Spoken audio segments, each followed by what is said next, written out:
Good morning. Monday.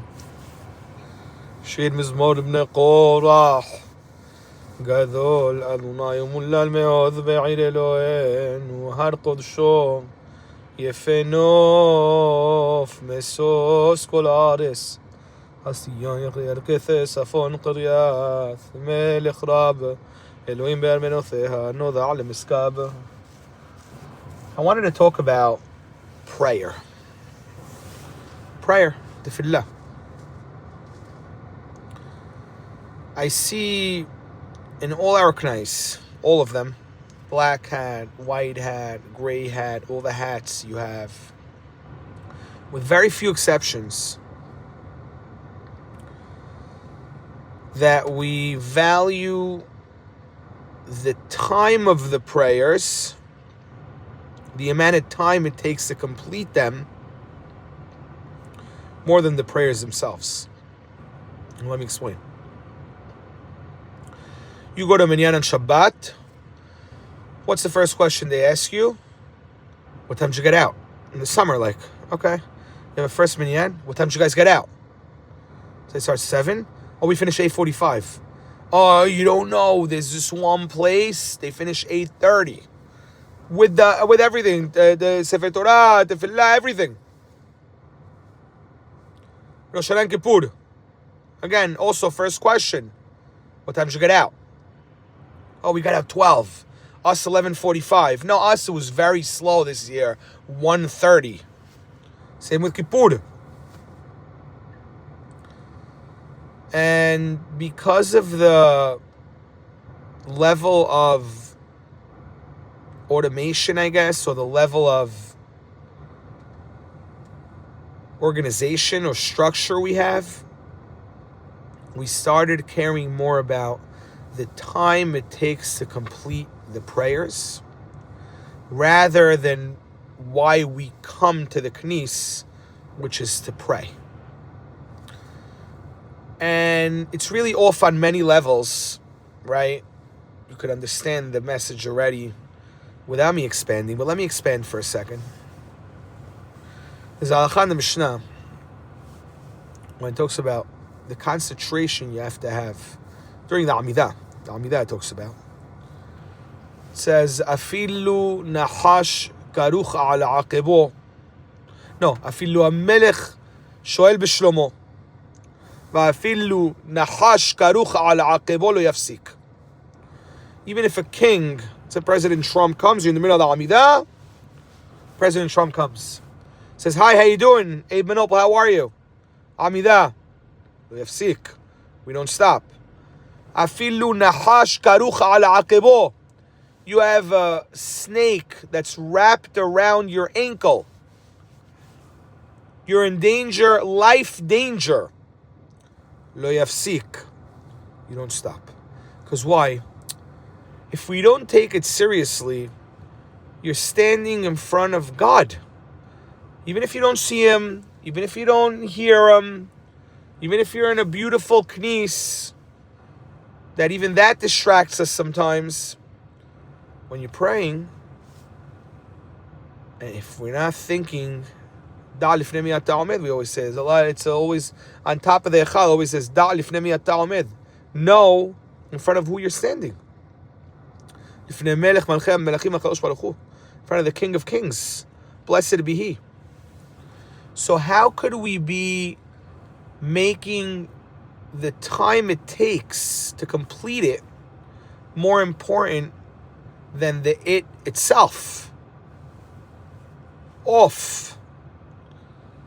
Few other examples. A lot of early minyanim in the morning. Oh, we got to go to work. You have to go to work, okay? No problem. Granted. You got to go to work. But are we really going to work? Or are we going to work out after? Or are we going to have a coffee with our wives? Or are we going to catch up on social media? Or are we going just to get there a little earlier on the train so you could get comfortable? You got to go to work. And then furthermore, the people that make these rules, right, are normally the ones that are affluent, right? Because they can make the rules in the Knis, because they're the presidents, so they're affluent. The ones that are asking for a shorter prayer, they don't even need to go to work. Even if they do go to work, like, you don't got to work, right? In reality, you have buildings in the city already. Chalas. If I had one building, I'd sit and not work the rest of my life. And this we took from the older generation that really prioritized work, but they prioritized it because we were new in the country and we had to make it first, and Parnasa comes first, in Qimah and Torah. But now we got to the point, meaning if there's no flour, there's no food, there's no Torah. But the end of that statement says, Imen Torah and Qimah. If there's no Torah, there's also no food. We have to go to the second part of that saying, because we got more Qimah, we got more money and food and wealth and everything we need in between. We have more than what we know what to do with. Okay? We're more in the point where in Torah, so therefore there's no Qimah. Even though you have the Qimah and all that money and all that, it doesn't help you because we're not prioritizing it. We go and no, we have to finish in 35 minutes. What if you went 36? What happens? No, I want 35. If you can't do it, I'll find someone that can. Mickey Carey would have told you, go home. If you're coming with that intention to Knis, don't come to Knis. You're not welcome here. You're not. And really, we should be very careful with what we say and how we ask for it and what we do, because Ayin Ro'ah ve'ozen shomat. There's a recorder here. B'chol ma'asecha b'sefer nichtabin. All our actions are written in a book. So,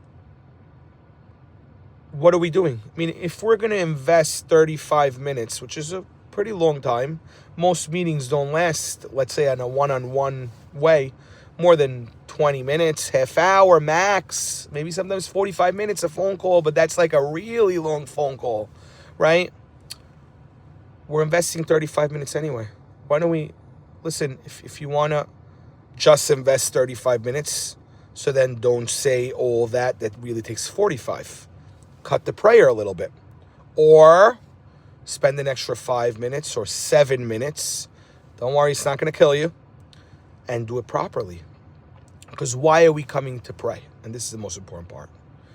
We're pouring out our hearts. If we read the words that we're reading, right, and we understood them and internalized them, we would never ever say it in a speedy way.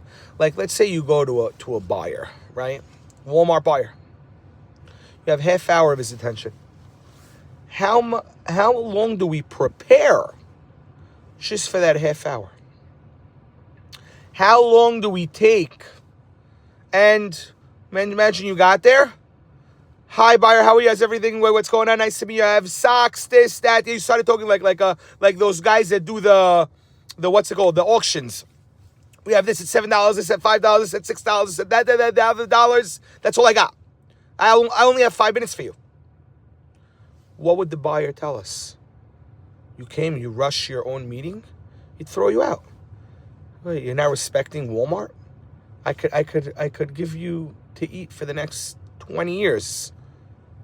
Now, even more so, triple so, unlimited number so, the King of Kings, Melech Malchem Melachim, who could give you to eat for forever, who gives you life, who gives you health, who gives you children, gives you everything. The reality is Him.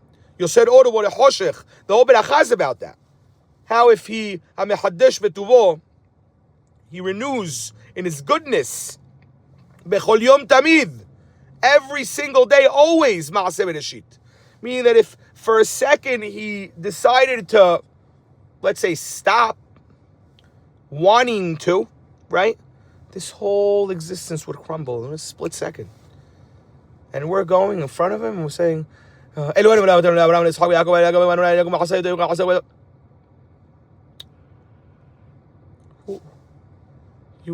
you won't talk to a Walmart buyer like that, let alone anyone else, no, they wouldn't even understand you. Let's say you wanted to get something done and you rushed the sentence. Person wouldn't understand you. I'll go even further. Even in the Vatikin Minyan. Okay? So they have to get to the Amidah exactly 6:36 with 18 seconds. Now, the list you're following, first of all, man-made list. And if you got it from Google or from the Naval Academy, I don't care where you got the list from, the reality of when the sun rises could be off. What do you consider sunrise? Is it a full sunrise? Is it not? Is it a little disk? Is it not? Even this number you're following is just a map that was made by human beings.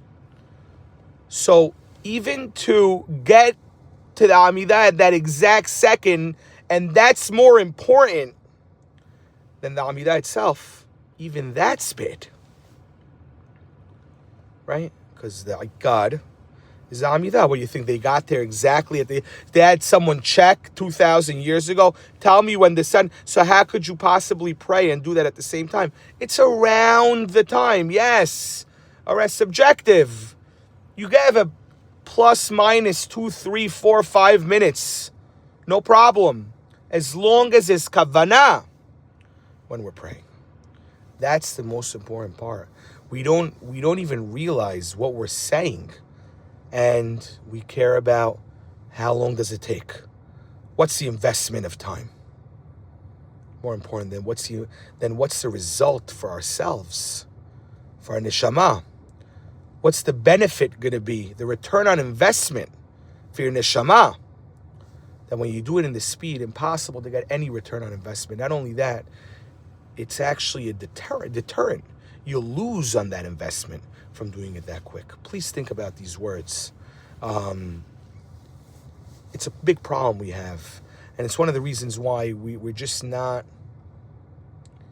fully aligned with what the mission should be, which is to connect to Borei Olam in a way where it's meaningful to us.